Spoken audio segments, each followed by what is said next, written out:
Senior analyst Verital stared at the holographic display, her 4 eyes blinking in astonishment. After 3 cycles of studying Earth, the data before her defied every prediction model the collective had established for pre-spacefaring civilizations.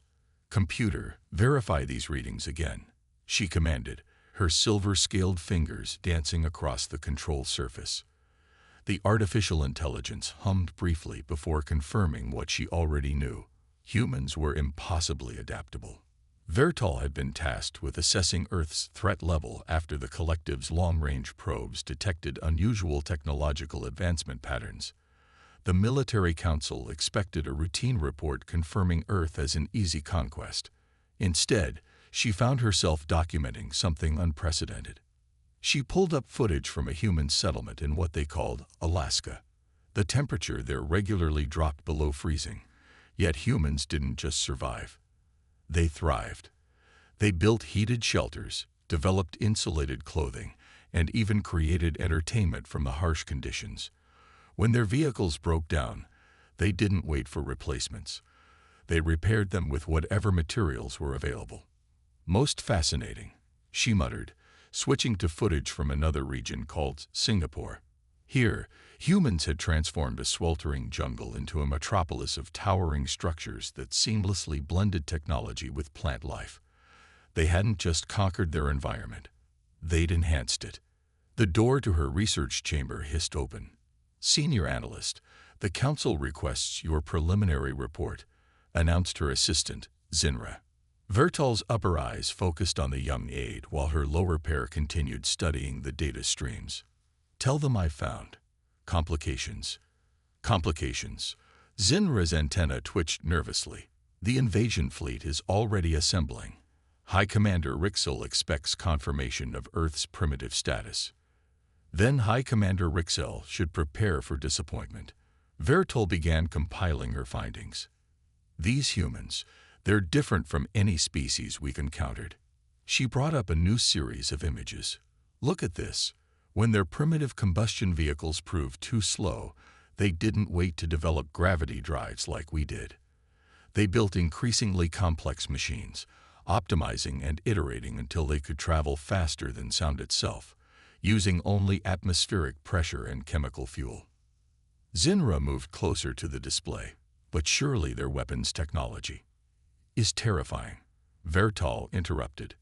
"Not because it's advanced, but because of how quickly they advance it.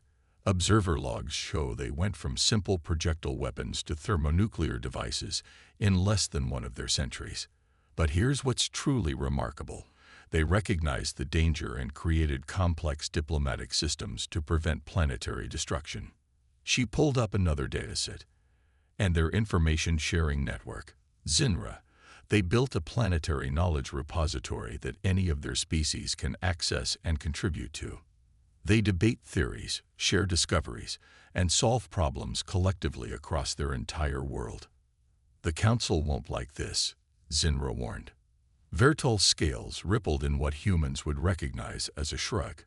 "The Council needs to understand what we're dealing with. These humans, they don't think like us.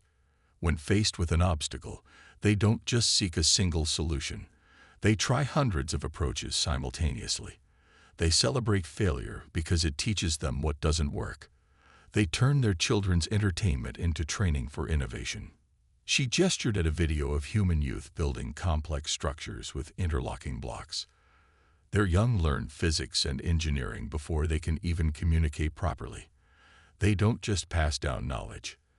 They instill a drive to create, to improve, to solve problems." "But they're so primitive," Zinra protested. "They haven't even established colonies beyond their moon." "No," Vertal agreed, "but they've sent robotic explorers to every planet in their system. They've landed devices on asteroids and comets. They're already theorizing about faster-than-light travel, and their fiction, their imagination, routinely predicts technology centuries before they can build them." She began preparing her presentation for the Council. "If we invade, we won't be fighting a primitive species. We'll be fighting billions of problem solvers who have spent their entire existence adapting to challenges and overcoming supposedly impossible odds. and we'll be giving them access to our technology in the process. Vertal's scales darkened with concern. The collective needs to understand. Earth isn't a target for conquest. It's a civilization that could either become our greatest ally or our most formidable adversary.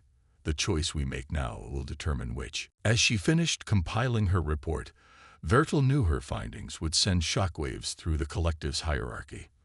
But as she studied one final image, humans celebrating the successful landing of another Mars rover, she couldn't help but feel a hint of excitement. Perhaps it was time for the collective to learn that true advancement came not from conquest, but from the kind of relentless innovation that seemed to be humanity's defining trait. The grand chamber of the collective council hummed with nervous energy as Vertal arranged her data crystals. The curved walls, designed to accommodate representatives from 200 species, today held only the 12 members of the Military Advisory Board. High Commander Rixel's massive form dominated the central platform, his iridescent battle armor reflecting the soft blue light of the holographic displays. Senior Analyst, Rixel's voice resonated through the chamber. You've delayed our invasion preparations with claims of exceptional circumstances. Explain yourself. Vertal activated her first crystal. The three-dimensional image of Earth materialized above them, showing the planet's various climate zones and population centers. Honored Council, our standard assessment protocols have failed to capture humanity's true nature. They are not merely another pre-FTL civilization. They are something entirely new. Bold claims, rumbled Council Elder Kex, his crystalline form shimmering with skepticism. What evidence supports this assertion? Vertal brought up her first series of data streams. Consider their response to environmental challenges. When faced with extreme cold, most species either migrate or evolve over generations. Humans. She displayed footage of massive ice-breaking ships. They build vessels that can crush through frozen oceans. Their polar research stations endure conditions that would kill most sentient species. Impressive engineering? Rixel conceded, but hardly. I'm not finished. Vertal interrupted, earning shocked whispers from the council. Watch this. The hologram shifted to show humans exploring deep ocean trenches. They can't breathe water, so they built machines to reach the darkest depths of their oceans. They can't survive in space, so they created sealed environments and vessels to live there temporarily. They needed to see atoms, so they built particle accelerators spanning kilometers.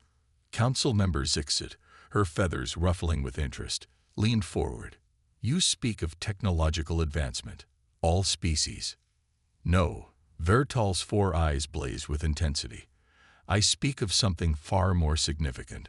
Humans don't wait for evolution or accept limitations. When they encounter a problem, they create a solution. When that solution proves inadequate, they create a better one. And they do this constantly, everywhere, at all times. She activated another crystal. The chamber filled with rapid-fire images. Humans turning deserts into forests, building floating cities to combat rising seas, developing artificial limbs that responded to thoughts, and creating computers that could process information faster than organic brains. But here's what should truly concern us. Vertal's voice grew softer, forcing the council to lean in. They anticipate problems they haven't even encountered yet. Their entertainment, their science fiction, routinely describes technologies centuries before they can build them. They imagine threats and develop countermeasures for scenarios that haven't occurred. High Commander Rixel's battle-scarred carapace shifted uncomfortably. You suggest we abandon the invasion because humans have active imaginations. I suggest, Vertal replied, activating her final crystal, that we reconsider attacking a species that treats the impossible as merely inconvenient. The hologram now showed humans responding to various disasters, rebuilding cities after earthquakes, developing vaccines for new diseases, creating technologies to clean polluted environments. When their primitive computer networks proved vulnerable to attack, they didn't just improve their defenses, they created entire new fields of security science. When their weapons became too dangerous, They developed international laws and verification systems. When their planet began warming, they didn't just adapt. They started developing technologies to control their own climate. Vertol paused, letting the implications sink in. Now imagine, honored council, what these humans will do when they capture their first piece of collective technology. How long before they understand it, improve it, turn it against us? The chamber fell silent as the council members exchanged troubled glances. Even Rixel's usual confidence seemed shaken. There's more, Vertol continued. Their young are trained from earliest consciousness to solve problems creatively. Their educational systems don't just transmit knowledge. They cultivate innovation. They have competitions where they deliberately restrict access to advanced tools, forcing participants to solve complex problems with limited resources. She brought up one final image, a human child building an electric motor from spare parts. This isn't an exceptional case. This is their normal. They don't just adapt to survive. They adapt because they're driven to understand, to improve, to overcome.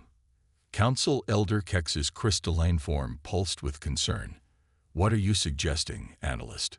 I am suggesting, Vertol said, her scales shifting to formal presentation patterns, that an invasion of Earth would not be a simple conquest of a primitive world. It would be giving billions of resourceful, adaptable problem solvers direct access to our technology. And based on their demonstrated patterns of innovation, they would likely understand and improve upon that technology faster than any species we've encountered. High Commander Rixel rose to his full height. Then what do you propose? Vertol deactivated the holograms, leaving the chamber in contemplative dimness. I propose we consider something we've never done before, peaceful first contact with a pre-FTL civilization, because I believe that humanity's drive to understand and improve upon everything they encounter makes them far more valuable as potential allies than as conquered subjects. As the council chamber erupted in heated discussion, Vertol gathered her data crystals, knowing that her next task, convincing them to actually attempt peaceful contact, would be even more challenging than proving humanity's potential. The observation post on Earth's moon was deliberately crude by collective standards, a simple dome of programmable matter disguised as natural rock formation. Vertol stood at its viewing panel, her four eyes fixed on the blue planet hanging in the void, while High Commander Rixel paced behind her. This experiment of yours is reckless, Rixel growled, deliberately leaving advanced technology where humans might find it. The council only agreed because they think it will prove how dangerous humans are. Perhaps, Vertol replied, adjusting the observation feeds, but I suspect it will prove something else entirely. She brought up multiple holographic displays showing different locations around Earth where they had planted their lost technology. The first site was in what humans call the Movav Desert, a damaged atmospheric processor that any spacefaring race would recognize as valuable salvage. The second was in the South Pacific. A small craft with partial stealth capabilities crashed on an uninhabited island. The third, perhaps most daring, was a quantum computing core deliberately left in an abandoned warehouse in Helsinki. Watch, Vertol commanded, bringing up the desert site feed. A human research team had already cordoned off the area. Instead of the military response the council expected, the humans had sent scientists, engineers, and most surprisingly, ethical oversight committees. They're being cautious, Rixel observed, his battle-scarred carapace shifting in confusion. They're being human, Vertol corrected. Look at their methodology. They're not just studying the technology. They're documenting everything, sharing data across their global networks, and she zoomed in on a particular group. They're already theorizing improvements. The feed from the Pacific site told a similar story.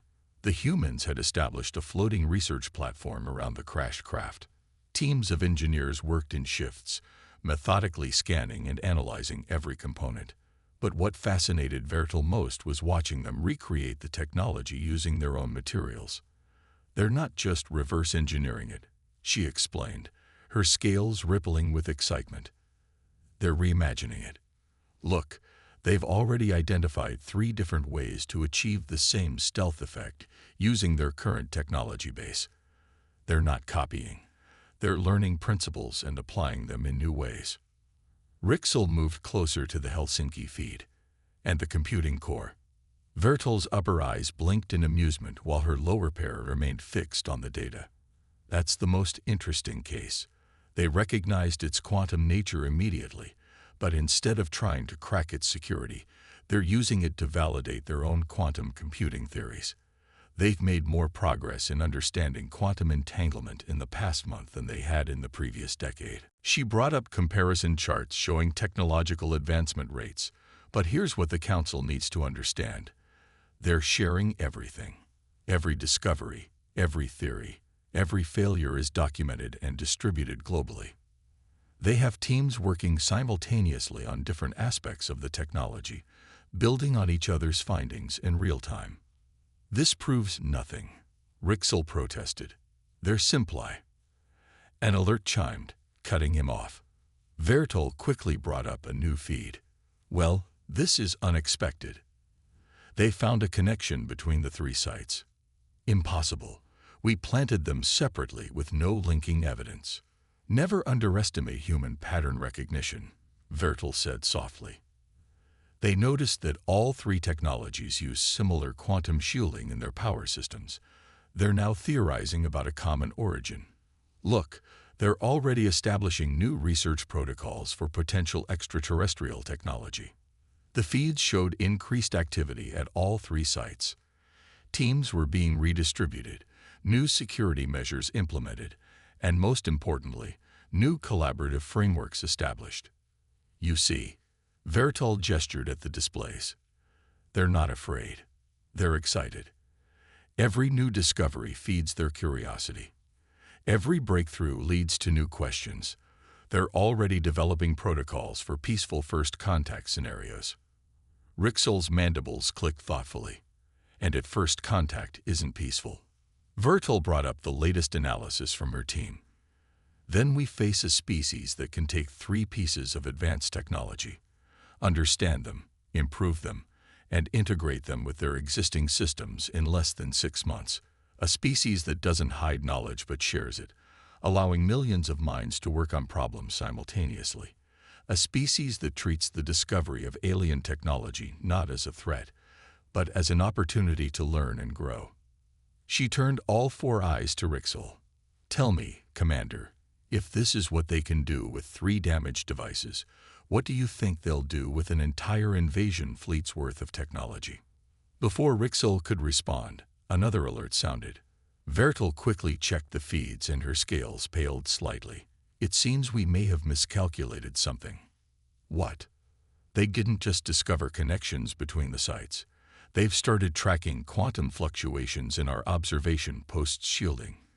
They know we're here. As if to confirm her words, a message appeared on their screens, broadcast on multiple frequencies in various human languages and mathematical sequences. It was simple, elegant, and completely unexpected. To our watching neighbors, we know you're testing us. We're ready to talk when you are. Vertol's scales shifted to display patterns of vindication as she turned to Rixel. Still think they're just primitive beings waiting to be conquered. The emergency session of the Collective Council was chaos. Representatives from 200 species argued in their native tongues while translation matrices struggled to keep up. Vertol stood at the center of the storm, her data crystals displaying the human message that had thrown their careful plans into disarray. How did they detect us? Council Elder Kex demanded, his crystalline form pulsing with agitation. Our observation post's quantum shielding was state-of-the-art. That's exactly how they found us, Vertol explained, bringing up the humans' detection methodology. They noticed quantum entanglement patterns similar to those in the technology we planted. Then they built sensors specifically to detect those patterns. They didn't just study our technology. They weaponized their understanding of it. High Commander Rixel, who had witnessed the detection firsthand, stepped forward. There's worse news. Show them the other data, analyst. Vertol's scales rippled with concern as she activated another crystal. In the past 6 hours, humans have detected 17 of our cloaked observation posts around their solar system. They've mapped our standard FTL routes based on gravitational distortions, and, she hesitated, they've begun broadcasting their message on frequencies that propagate through subspace. The chamber fell silent. Subspace communication was supposed to be centuries beyond human capability. How? Whispered Council Member Zixit, her feathers drooping in shock. They derive the principles from the quantum shielding in our planted technology, Vertol explained. Once they understood how quantum fields could be manipulated, they made the leap to subspace theory remarkably quickly. They're already building improved versions of the technology. Improved. Rixel's mandibles clicked in disbelief. Vertol brought up comparative schematics. Their versions are less efficient but more flexible. They've found applications we never considered. Look at this. They're developing ways to use quantum field manipulation for everything from medical imaging to waste recycling. New alerts flashed across the holographic displays. Vertol quickly scanned them, her scales paling further. They've also begun launching small probes toward our observation posts. The probes are carrying gifts. Weapons? Several council members asked simultaneously. No, Vertol brought up images of the probe's contents. Scientific data, medical research, cultural information, art, music. They're introducing themselves. She zoomed in on one particular item. They've even included detailed records of their mistakes, failed experiments, technological disasters, environmental problems they're still trying to solve. They're showing us both their achievements and their failures.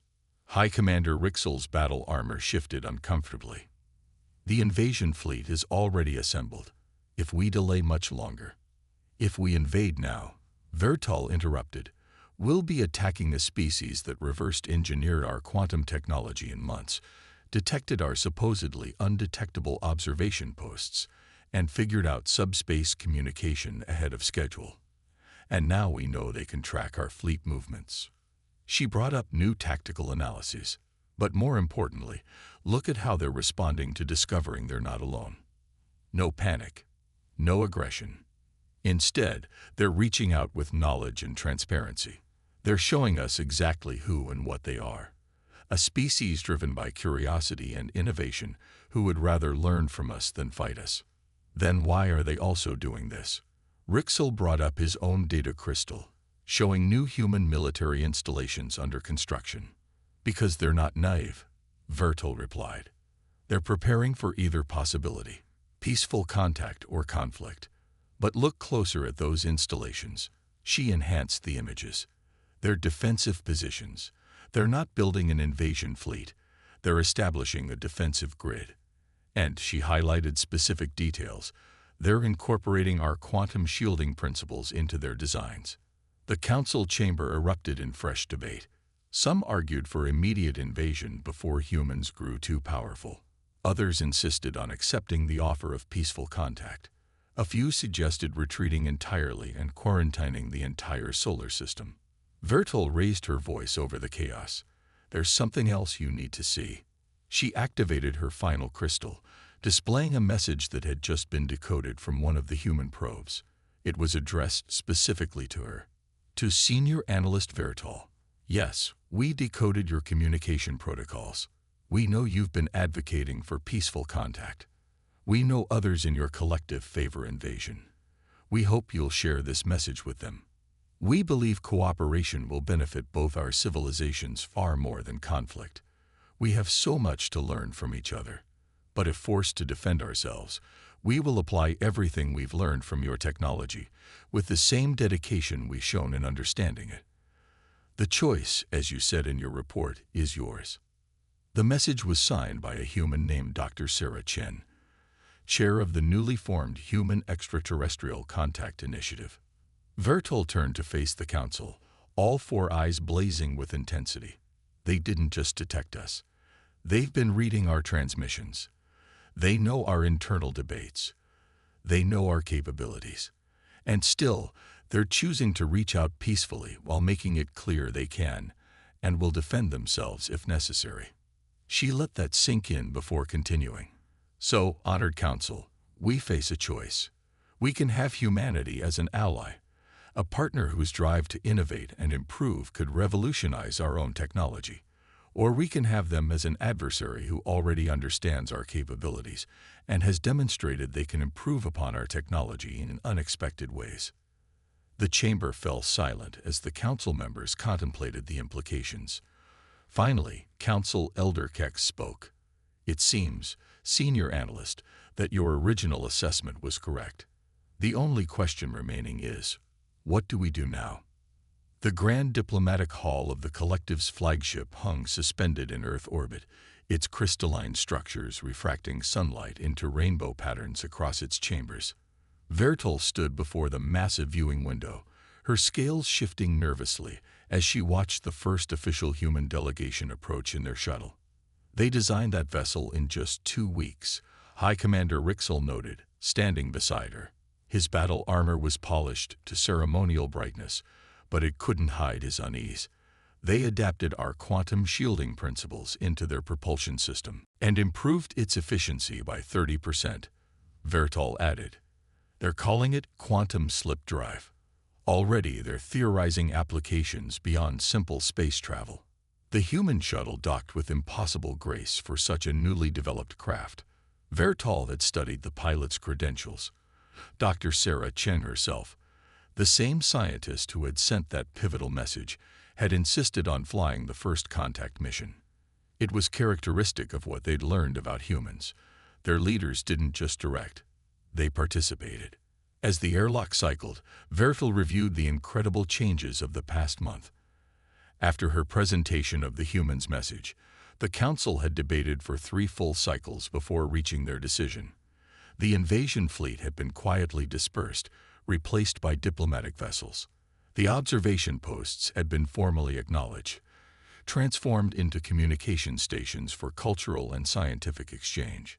The airlock doors opened. Dr. Chen led a small team of humans into the diplomatic hall. They wore environmental suits of their own design, incorporating both their technology and principles, learned from studying the Collective's devices. Vertol noticed they had even managed to miniaturize several key components. "Welcome to the Collective flagship," Vertol said in perfect English, having learned the language specifically for this moment. "I am Senior Analyst Vertol, and this is High Commander Rixel." Sarah Chen removed her helmet, revealing a warm smile. "We've been looking forward to meeting you properly, Vertol. Your analysis of human potential helped prevent what could have been a tragic mistake for both our civilizations." Rixel's mandibles clicked in surprise. "You knew about that?" "We decoded most of your recent communications," Chen confirmed. "Your quantum encryption was impressive, but once we understood the basic principles," she shrugged. "We also know about the invasion fleet that was assembled. We tracked its dispersal. That's partly why we're here, to ensure both sides understand exactly what kind of relationship we want to build." She gestured, and one of her team members stepped forward with a data crystal of distinctly human design. "This contains our proposal for cooperative technological development. We've already identified 47 potential improvements to collective technology, and we're eager to learn from your experiences to refine our own innovations." Vertol accepted the crystal, her scales shifting to patterns of amazement as she scanned its contents. "This is remarkable. You've developed theoretical frameworks for technologies we haven't even shared with you yet. We extrapolated from the principles we observed," another human scientist explained. "Once we understood your approach to quantum mechanics, we could predict likely technological applications. We're particularly interested in your biointegration systems. We have some ideas for medical applications that your engineers might not have considered." High Commander Rixel's battle armor shifted, adapting to his changing posture. "You offer this knowledge freely, without guarantee of reciprocation." "Knowledge grows when shared," Chen replied. "We've learned that lesson repeatedly throughout our history. Besides," she smiled again, "we're counting on your curiosity matching ours. We have so many questions about your civilization, your technology, your history. And if we had chosen invasion instead of diplomacy? Rixel asked. Chen's expression grew serious. We also prepared for that possibility. The defensive grid we began constructing incorporated everything we learned from your technology, plus several innovations of our own. We would have defended ourselves with every tool at our disposal, but we much prefer this outcome: cooperation over conflict, creation over destruction. Vertil's scales rippled with satisfaction as she watched the humans and collective representatives begin their first official diplomatic exchange. She had gambled her career and reputation on her assessment of human potential, and now, Vertil, Chen called out, interrupting her thoughts. We have something specific for you. She handed over a smaller data crystal. It's our analysis of your analysis of us. We thought you might appreciate seeing how accurate your predictions were, and where you underestimated us. Vertil's 4 eyes blinked in surprise as she scanned the new crystal's contents. The humans hadn't just studied the collective's technology. They'd studied how the collective studied them. They'd identified patterns in the observation methods, found blind spots in the analysis, and developed ways to improve the entire process. You see, Chen explained, that's what makes humans different. We don't just learn technology or facts or methods. We learn how to learn. We study how we study. We constantly look for ways to improve not just what we do, but how we do it. As the diplomatic proceedings continued around them, Vertil finally understood what she had sensed about humans from the beginning. They weren't just another species to be evaluated by standard metrics. They were a civilization that had made the pursuit of knowledge and improvement into an art form, turning their greatest challenges into opportunities for growth. The collective had nearly made the mistake of seeing humans as primitive because they lacked certain technologies. Instead, they had found partners whose greatest technology was their ability to learn, adapt, and improve. Partners who could help the collective itself evolve in unexpected ways. As she watched humans and collective members already deep in animated discussions about joint projects and shared discoveries, Vertil allowed her scales to display patterns of pure joy. The future that was unfolding wasn't just about humanity joining the galactic community. It was about both civilizations growing together, each making the other better through their partnership. It was, she realized, exactly what humanity had been preparing for throughout their entire history, not just to reach the stars, but to help guide them toward new possibilities that neither civilization could have achieved alone.